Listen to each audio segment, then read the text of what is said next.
So here, I'm not going to go into the details of combat. I did that enough on the first day Lao video. But here we have the situation after the Allies have moved. And they're making several attacks, a lot of them to try to destroy these garrison units. Those garrison units aren't worth victory points, but they can be an added annoyance. In addition, when they attack, they're not subject to attack or retreat results. And defender retreats will destroy them, but so they kind of might be able to hold an area even after somebody attacks or something. It's just, they're kind of easy to kill and should open up some holes. Need to get eliminated because otherwise they're too much defensive value for the French.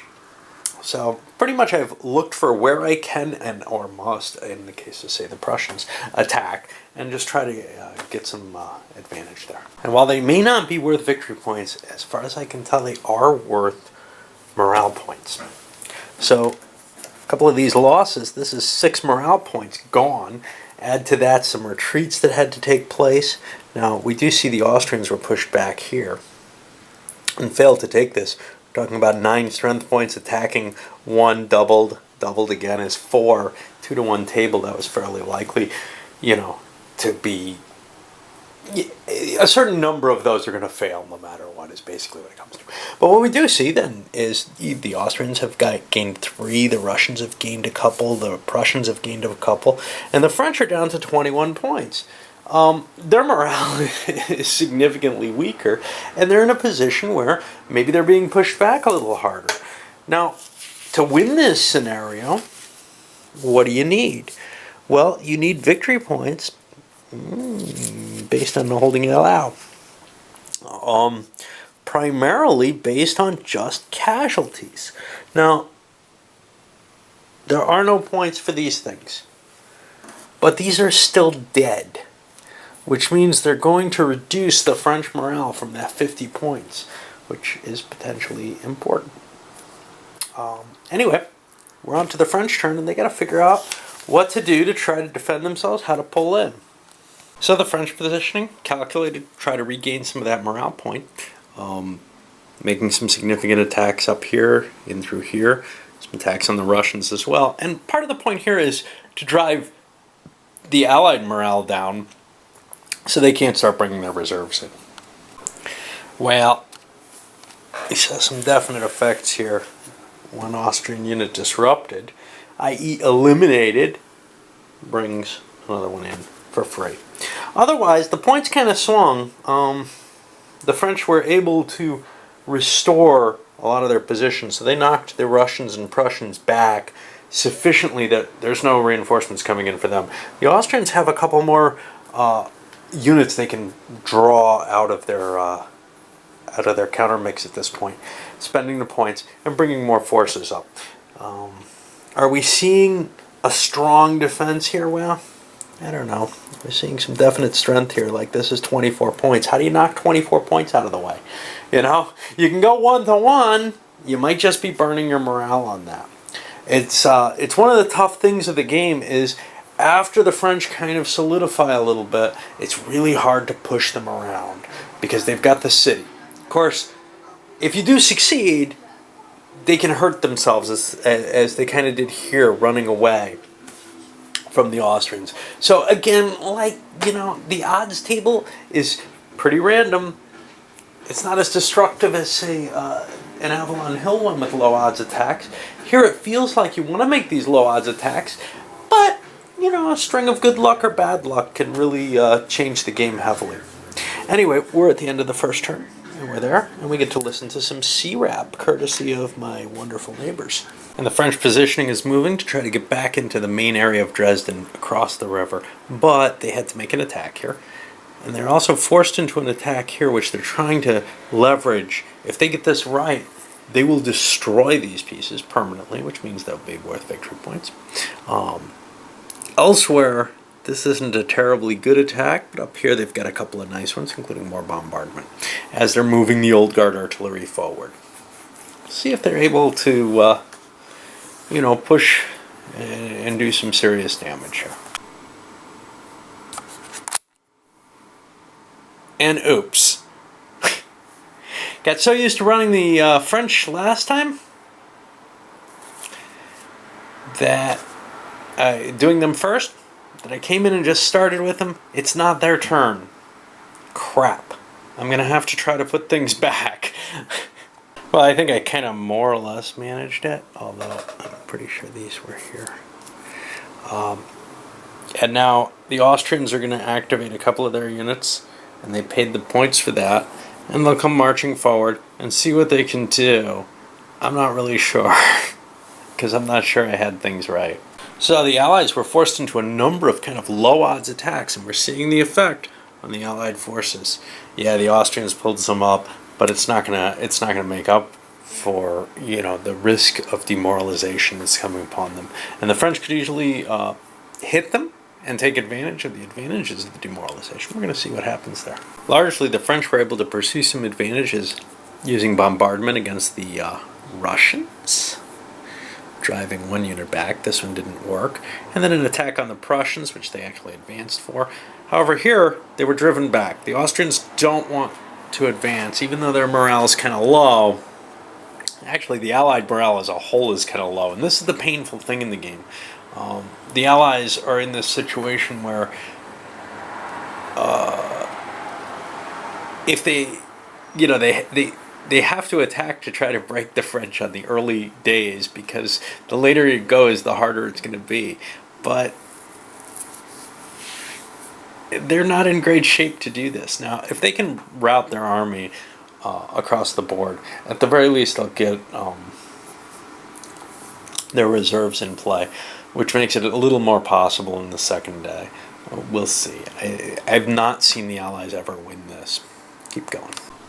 A lot of low odds attacks being made. Basically, the thought being, if you can't break the enemy or gain ground on them, at least we can break our own Allied armies and get those reserves into play.